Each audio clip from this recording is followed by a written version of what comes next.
Olá, galera, tudo bom? Eu estou vendo muitas pessoas falando sobre política sem conhecer a história do nosso país. Então eu resolvi resumir nossa história, mas a conclusão eu vou deixar a cargo de vocês, ok? Espero que vocês tenham paciência de ouvir, seja lavando uma louça, tomando um banho, para a partir daí poderem discutir com propriedade.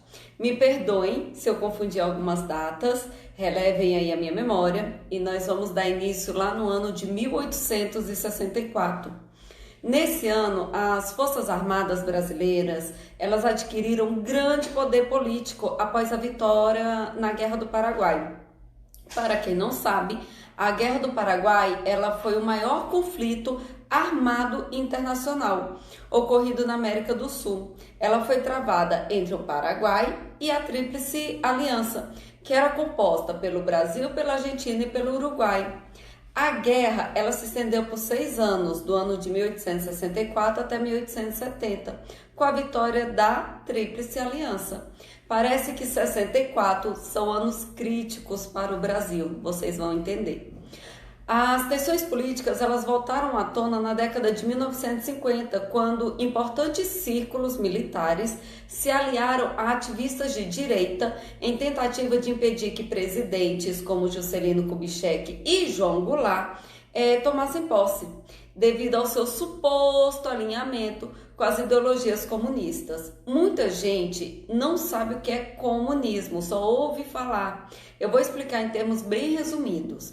Primeiro, nós vamos entender o sistema socialista, que prepararia o sistema comunista.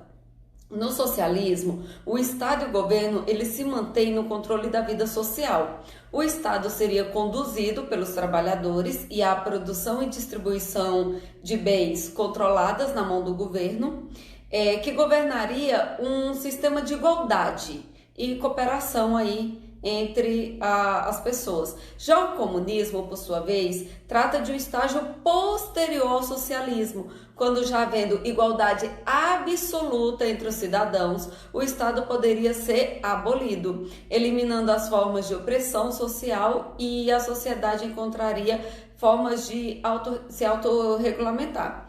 Assim, os trabalhadores se tornariam proprietários do seu trabalho e dos bens de produção. Vamos voltar para a nossa história.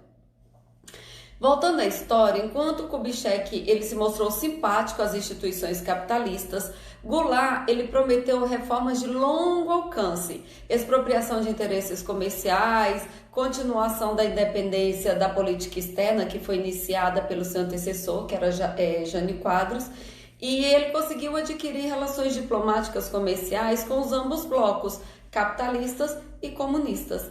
Em 1961, então ele assume a presidência sob um acordo que diminuiu seus poderes como presidente com a instalação do parlamentarismo. João Goulart, então, ele procurou implementar a reforma agrária e a nacionalização de empresas em vários setores econômicos, independentemente do consentimento das instituições estabelecidas, como, por exemplo, o Congresso. Pois é, política vai, política vem. Políticos influentes como Carlos Lacerda, Kubitschek, Roberto Marinho, Otávio Frias, Júnior Mesquita Filho, setores conservadores da Igreja Católica, latifundiários, burguesia industrial, parte da classe média, solicitaram uma contra-revolução por parte das Forças Armadas para remover o governo. A mobilização das tropas rebeldes foi iniciada no dia 31 de março de 1964. Com isso, o presidente João Goulart partiu para o exílio no Uruguai no dia seguinte. Nasce, então, a ditadura militar brasileira, ou Quinta República Brasileira, como é chamada por alguns, e dura 21 anos. Ela se encerra no dia 15 de março de 85.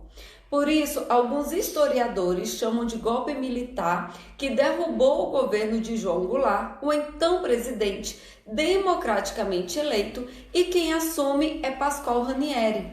Alguns dias depois, Castelo Branco. O presidente Castelo Branco dizia que a intervenção militar ela tinha caráter corretivo e era temporária. Gente, durou 21 anos. Grande parte da imprensa, que foram chamados de diários associados, eles eram compostos por revistas, rádios, jornais, emissoras de TV, como O Globo, Rede Globo, Folha de São Paulo, Correio da Manhã, Jornal do Brasil, Estado de São Paulo, festejaram a deposição do governo de Goulart e, contrariando essa tendência, tivemos aí o jornal Última Hora, que combateu o golpe, o que levou o seu diretor, Samuel Weiner, ao exílio. Exilados políticos são pessoas que, por razões políticas, foram obrigadas a deixar a sua pátria, o seu país. A partir de outubro de 1964, ativistas católicos de esquerda foram presos. Certos setores da chamada ala progressista da Igreja Católica, da Teologia da Libertação, e passaram então a denunciar a violência do governo militar. Blindados, viaturas, carros de combate começaram a ocupar as ruas das principais cidades brasileiras. Sede de partidos políticos, associações, sindicatos, movimentos que apoiavam a reforma do governo foram destruídas e tomadas por soldados fortemente armados. À época, estudantes, artistas, intelectuais, operários se organizavam para defender as reformas de base. E a sede da União Nacional dos Estudantes, a UNE, foi incendiada. Castelo Branco, então, começou a organizar com o senador Daniel Krieger um movimento contra o endurecimento do regime, mas no processo sucessório foi pressionado a passar a faixa presidencial para o general linha dura Arthur da Costa e Silva. E ele morre, gente, logo após deixar o poder em um acidente aéreo mal explicado nos inquéritos militares. Um caça T-33 da Força Armada Brasileira atingiu a cauda do Piper Aztec PA-23, no qual Castelo Branco viajava, fazendo com que o avião caísse e deixasse apenas um sobrevivente. Vocês acham que Castelo Branco era bonzinho? Durante seu mandato, ele fechou associações civis, proibiu greves, interveio em sindicatos e cassou mandatos de políticos por 10 anos, inclusive do ex-presidente Juscelino Kubitschek. Aí que vem seu sucessor, Costa e Silva, com sua linha dura, iniciou sucessivas perseguições políticas em missões organizadas pelos órgãos de segurança do governo. Pois é, uma onda de protestos surgiu em todo o país, com enfrentamento direto entre forças de segurança contra manifestantes, pró-comunistas, militares de esquerda, militantes de esquerda, estudantes, manifestações reivindicatórias. A Constituição de 1946 ela é substituída pela de 1967. E, ao mesmo tempo, o Congresso Nacional é dissolvido. Liberdades civis foram suprimidas e foi criado um processo penal militar que permitiu que o Exército Brasileiro e a Polícia Militar pudessem prender, encarcerar pessoas consideradas suspeitas, além de impossibilitar qualquer revisão judicial. Segurança jurídica? Zero. A ditadura, ela atingiu o auge de sua popularidade na década de 1970 com o tal do milagre econômico. No início do governo de Castelo Branco, foi criado um primeiro programa de ação econômica do governo, que era o PAEG ou PAEG, com dois objetivos básicos. Formular políticas conjunturais de combate à inflação, associadas a reformas estruturais que permitiriam o equacionamento dos problemas inflacionários causados pela política de substituição de importações e das dificuldades que se colocava aí no crescimento econômico. E um segundo passo seria a expansão da então pequena indústria de base, siderúrgica, energia, petroquímica. Após um período de ajuste inicial marcado pela reorganização do sistema financeiro do Brasil, iniciou-se um período de forte expansão econômica no Brasil. O PIB, de fato, ele cresceu a uma taxa média acima de 10% ao ano e a inflação ela oscilou entre 15% a 20% ao ano. E as construções civis cresceram uma média aí de 15% ao ano. Todavia, o milagre econômico ele evidenciou uma má distribuição de renda. Sabe aquela história? O rico fica mais rico, o pobre fica mais pobre? Conforme foi afirmado em O Milagre Econômico Brasileiro, escrito por Carlos Frederico Pereira da Silva Gama, que trouxe que em 1979 apenas 4% da população economicamente ativa do Rio de Janeiro e São Paulo ganhou acima de 10 salários mínimos. A maioria, 40%, recebeu até 3 salários mínimos, lembrando que o salário mínimo daquela época era bem menor que o de hoje. Além disso, o valor real do salário mínimo caiu drasticamente.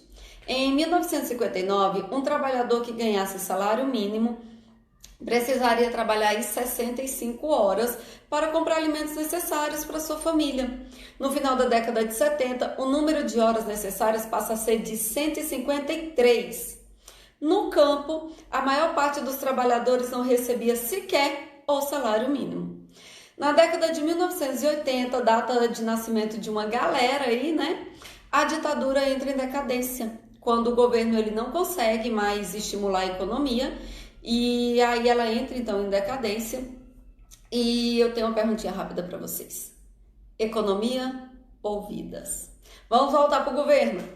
Voltando, o governo ele não consegue estimular a economia e aí dá um impulso a um movimento pró-democracia, que daqui a pouco a gente chega lá. Os que apoiavam o golpe militar, como por exemplo Carlos Lacerda, eles se sentiram excluídos do processo e passaram a se opor ao governo. E foi criado um grupo político chamado de Frente Ampla contra o governo militar. A partir daí, inicia-se então um maior endurecimento do Estado. Na mesma proporção, a oposição começa a radicalizar suas ações, com assaltos a bancos, ataques a soldados para roubo de armas, sequestro de líderes militares. O regime militar ele começou a censurar todos os meios de comunicação do país e a torturar e exilar dissidentes. A violência da ditadura militar ela começa a fazer suas vítimas, sobretudo contra o lado opositor ao regime, guerrilheiros, comunistas, estudantes, liberais, entre tantos outros. Sucessivas sessões de torturas por meios escusos, estupros, agressões voltadas às minorias, fosse por preconceito, divergências de ideologia, muito poder na mão da força, como relatam alguns historiadores. Qualquer semelhança é mera coincidência. Um dos fatos mais tristes e marcantes daquela época foi a bendita manifestação por causa de um restaurante. No ano de 1968, estudantes resolveram fazer um protesto em função do mau funcionamento de um restaurante chamado Calabouço, que era situado no Rio de Janeiro. As obras ainda não tinham terminado, havia muitos ratos, baratas, uma falta de higiene tremenda. Esse restaurante ele servia para o fornecimento de alimentos aos adolescentes estudantes do científico, que depois vira aí o segundo grau. O protesto foi atacado pela polícia militar, que resultou na repressão violenta de 600 alunos. Os policiais utilizavam fuzis, metralhadoras automáticas, escopetas, calibre 12, pistolas de grosso calibre, granadas estilhaçantes, granadas de gás lacrimogênio, granadas de efeito moral, cavalaria, enquanto os estudantes utilizavam paus, pedras, bombas caseiras, bolinhas de gude para derrubar a montaria. Isso resultou em muitos jovens feridos por espancamento, tiros de armas de fogo, estilhaços com artefatos explosivos e 4 militares levemente feridos. Ainda em 1968, houve um protesto de 100 mil pessoas no centro do Rio de Janeiro, que durou mais de 7 horas, em uma passeata com mães, padres, estudantes, artistas e intelectuais pela liberdade, pedindo a liberdade dos presos. Esse episódio ele ficou conhecido como a passeata dos 100 mil. Ele foi a maior mobilização do período contra o regime ditatorial, perdendo apenas para o comício da Praça da Sé. O regime militar brasileiro ele inspirou o modelo de outras ditaduras por toda a América Latina. através da sistematização da doutrina de segurança nacional, a qual justificava ações militares como forma de proteger o interesse da segurança nacional. E prestem atenção, em tempos de crise, temos que conhecer a nossa história. Desde a aprovação, então, da Constituição de 1988, o Brasil ele volta à sua normalidade institucional, que, segundo a Carta Magna, as Forças Armadas voltam a ter o seu papel institucional na defesa do Estado e na garantia dos poderes constitucionais, e por iniciativa desses poderes, na garantia da lei e da ordem. As Forças Armadas, elas admitiram oficialmente que possa ter havido tortura e assassinato somente em setembro de 2014. A partir da década de 2000, vários historiadores eles passam a defender a ideia de que o golpe, assim como a ditadura, não foi exclusivamente militar, sendo na realidade civil-militar, pois houve apoio de partes importantes, segmentos importantes da sociedade, tais como grandes proprietários rurais, uma grande parte da classe média urbana, setor conservador e anticomunista da Igreja Católica, entre tantos outros. No entanto, a população brasileira à época, ainda majoritariamente rural e em grande parte analfabeta e também sem direito a voto, se manteve quase sempre inerte e distanciada da política. Vamos prestar atenção nisso. Mais lá na frente, o general Geisel, ele assume o governo de 74 até 79 em um período de ajustamento e redefinição de prioridades, cujo país se encontrava em grave endividamento externo, flutuações de desempenho, dificuldades inflacionárias e, mais tarde, a recessão. O milagre econômico, então, chegava ao fim. Uma das estratégias do governo para enfrentar o momento de crise era constituir um meio de abrandando os aspectos da ditadura, e a esse movimento se deu o nome de distensão. Gradual e vagarosamente iniciava-se um processo de transição para a democracia plena, mas sem acerto de contas. Silvio Frota, que foi um dos generais da chamada linha dura, é expurgado do governo com sua exoneração do Ministério do Exército, pois ele estava articulando manobras contra o projeto de redemocratização. A demissão de Frota pelo atual presidente Geisel simbolizou o retorno da autoridade do presidente da República sobre os ministros militares, em especial do Exército. E logo vem o governo de Figueiredo, que aprovou uma lei de anistia para os crimes políticos cometidos pelo e contra o regime. As restrições às liberdades civis foram relaxadas e durante o período aí de 83 a 84 houve um movimento civil de reivindicações por eleições presidenciais diretas no Brasil, que ficou conhecido como Direta Já. Mas o próximo presidente ainda não foi escolhido pelo voto direto. O sucessor é Tancredo, que adoece e morre, e quem assume então é Sarney, que deu início ao período conhecido como Nova República ou Sexta República. Só então em 1990 alcançamos o voto direto e o primeiro presidente eleito por voto direto do povo após o regime militar é quem, gente? Fernando Collor. Galera, vamos parar de errar após conhecer a história do nosso país. Vamos? Fica aí para a reflexão de todos. Beijos de luz, fiquem com Deus, eu espero ter ajudado um pouco. Tchau!